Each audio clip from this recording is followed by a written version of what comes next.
Merhaba arkadaşlar, kanalıma hoş geldiniz. Bugün şöyle güzel bir bebe yünüm var. Onunla harika bir model başlayacağım. İpim 100 gram, 250 metre uzunluğu olan iplerden. Kullanacağım şişler 3,5 numara. Dilerseniz yapım aşamalarına geçelim. Bu model için ilmek sayısı 2 ve 2'nin katları olması gerekiyor. Yani çift sayıda olması gerekiyor. Yapacağımız örgüye göre bu şekilde ayarlayıp modelimizi tam denk getirerek kurabiliriz. Ben ilmeklerimi çıkardım. Arka yüzünde bir sıra ters ördüm. Şimdi örgümüzün ön yüzünde birinci sıradayız. Lastiksiz başlayacağım için bu işlemi yaptım. Siz lastikli yapacaksanız direkt lastiğin ön yüzünde modeli kurmaya başlayabilirsiniz. Birinci sıra ön yüzünde kenar ilmeğimi örmeden aldım. Kenar ilmeğinden sonra bütün ilmeklerimi düz örüyorum. Yani ilmeklerimizin tamamını düz örerek devam edelim.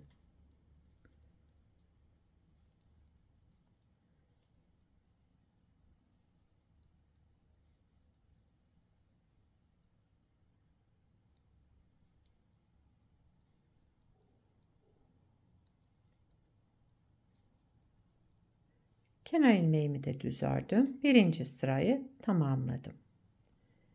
İkinci sıra arka yüzündeyim.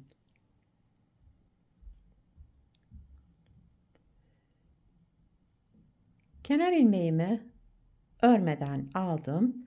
Daha sonra bütün ilmeklerimi ters örüyorum. İkinci sıra arka yüzünde ilmeklerimizin tamamını ters örerek devam edelim.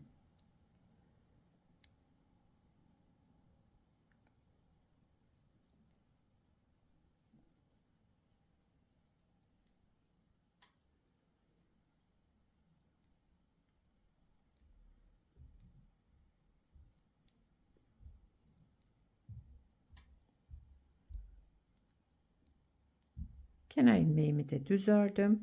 İkinci sıramı tamamladım. Üçüncü sıra ön yüzündeyim. Kenar ilmeğimi örmeden aldım. Kenar ilmeğinden sonra bir artırma yaptım. Sıradaki iki ilmeğimin ikisini bir alarak şu şekilde düz ördüm. Yani sola doğru kestim. Tek ilmeğe düşürdüm. Önce bir artırma, daha sonra iki ilmeği düz örerek keselim. Bir artırma, sıradaki iki ilmeğimizi düz örerek keselim. Bir artırma, sıradaki iki ilmeğimizi düz örerek keselim. Bir artırma ve iki ilmeği keselim. Üçüncü sıra ön yüzünde yapacağımız işlem bu. Son iki ilmeğimi de aldım. Düz örerek kestim. Artırma yapmadan, bakın sıra sonunda artırma yapmadan kenar ilmeğimi düz ördüm. Çünkü sıra başında artırma yaptık. Daha sonra kesme işlemi. Sıra sonunda kesme işleminden sonra artırma yapmadan sıramızı tamamlayalım. Dördüncü sıra arka yüzündeyim. Kenar ilmeğimi örmeden aldım. Kenar ilmeğinden sonra bütün ilmeklerimi ters örüyorum. Dördüncü sıra arka yüzünde.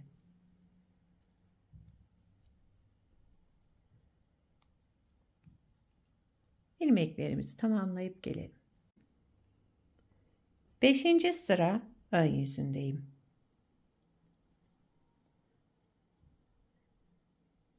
Kenar ilmeğimi örmeden aldım. Kenar ilmeğinden sonraki ilmeğim, bakın şu ajurlu olan ilmeğimi düz ördüm. Bir düz ilmek. Devamındaki ilmeğimi de ters. Bir düz, bir ters. Bir düz, bir ters örerek sıramızı tamamlayalım.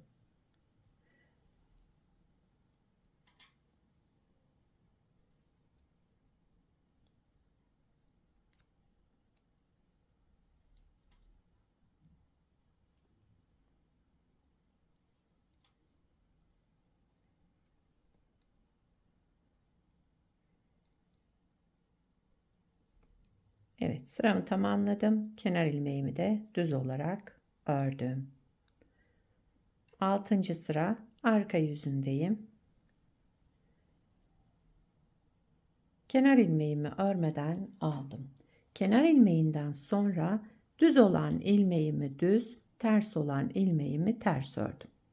Yani bir düz, bir ters. İlmekleri olduğu gibi örüyoruz. Düzleri düz, tersleri ters. Son sıramız, modelimiz 6 sıradan oluşmakta. Güzel, yapımı oldukça kolay bir model.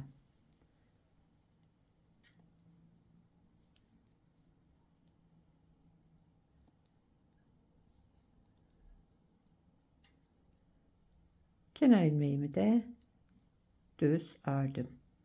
Evet, bakın modeli tamamladık. Bir kez kurduk. Model hep bu 6 sıranın tekrarından oluşacak. Şöyle isterseniz bir kez daha kuralım. Birinci sıradan başlayalım. Modeli ikinci kez kuruyoruz. Modelin birinci sıra ön yüzündeyim. Kenar ilmeğimi örmeden aldım. Kenar ilmeğinden sonra bütün ilmeklerimi düz örüyorum. Birinci sıra ön yüzünde ilmeklerimizin tamamını düz örerek devam edelim.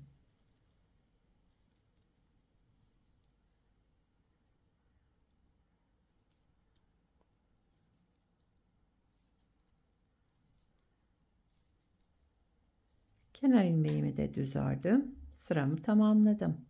İkinci sıra arka yüzünde kenar ilmeğimi örmeden aldım. Bütün ilmeklerimi ters örüyorum. İkinci sıra arka yüzünde ilmeklerimizin tamamını ters örerek devam edelim.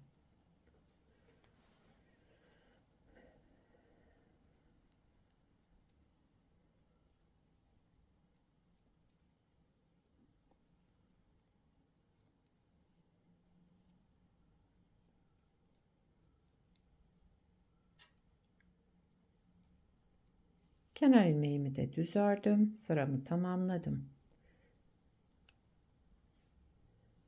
Üçüncü sıra ön yüzündeyim. Şuradaki ajurlu kısmı yapacağız. Kenar ilmeğimi örmeden aldım. Önce bir artırma yaptım. Şişimi ipimi doladım. Bir artırma yaptım. Sıradaki iki ilmeğimin ikisini bir alarak düz ördüm. Kestim sola doğru. Daha sonra yine bir artırma. Sıradaki iki ilmeğimizi düz örerek keselim. Önce artırma, daha sonra iki ilmeğimizi sola doğru keselim. Üçüncü sıra ön yüzünde yapacağımız işlem bu. Sıra sonuna kadar böyle devam ediyoruz.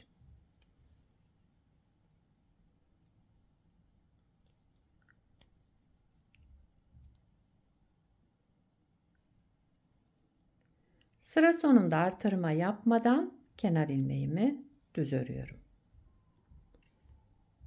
Evet, üçüncü sıramızı tamamladık. Dördüncü sıra arka yüzündeyim. Kenar ilmeğimi örmeden aldım. Bütün ilmeklerimi ters örüyorum. Dördüncü sıra arka yüzünde ilmeklerimizi ters örerek tamamlayalım.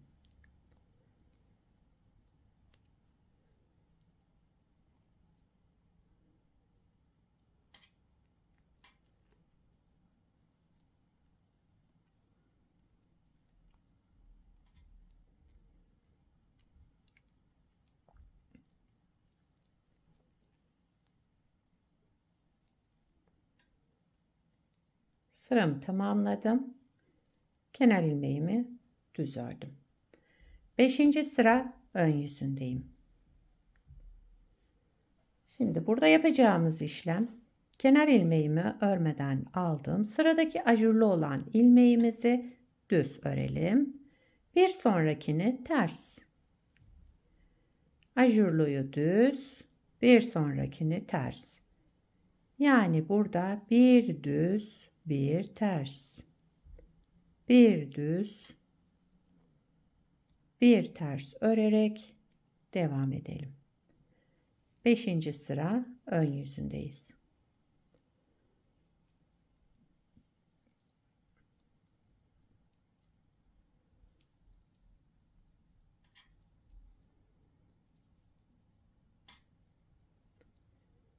Kenar ilmeğimi de düz ördüm. Sıramı tamamladım. 6. sıra arka yüzündeyim. Kenar ilmeğimi örmeden aldım. Burada düz ilmeklerimi düz, tersleri ters örüyorum. Yani bir düz, bir ters örerek son sıramızı da tamamlayalım. 6. sıra arka yüzünde düzlerimizi düz, terslerimizi ters örüyoruz.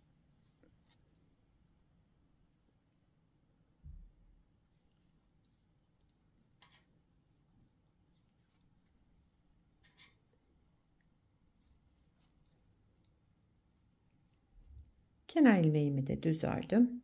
Sıramı tamamladım. Modeli 2 kez kurduk arkadaşlar. Bakın modelimiz 2 ve 2'nin katları. Yani her model 2 ilmekten oluşuyor. Ve 6 sıradan. Evet, gördüğünüz gibi gayet güzel, zarif bir model çıktı ortaya. Bu parçayı da daha önce yaptım, hazırladım. Şöyle. Bunda lastiksiz başladık.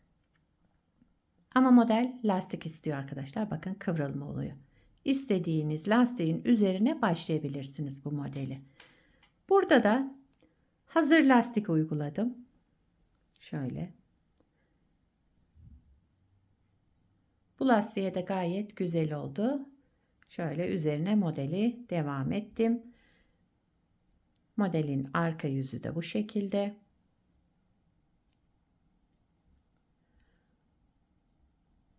Bu modeli yetişkin örgülerinde, çocuk örgülerinde, bebek örgülerinde, yelek, hırka, süveter, her türlü örgüde kullanabilirsiniz. Gayet güzel, yapımı kolay, çabuk ilerleyen bir model. Yazlık örgülerinizde de kullanabilirsiniz bu modeli. Merserize, koton ipler tercih ederseniz harika olur. Evet, bugünkü modelimiz de buydu arkadaşlar. Umarım siz de beğenir, benimle yaparsınız. Beni buraya kadar izlediyseniz bir beğeni yapmayı, yorum yapmayı, beni desteklemeyi unutmayın. Şimdiden hepinize teşekkürler. Yapacak olanlara kolay gelsin. Bir sonraki videoda görüşmek üzere. Hoşça kalın.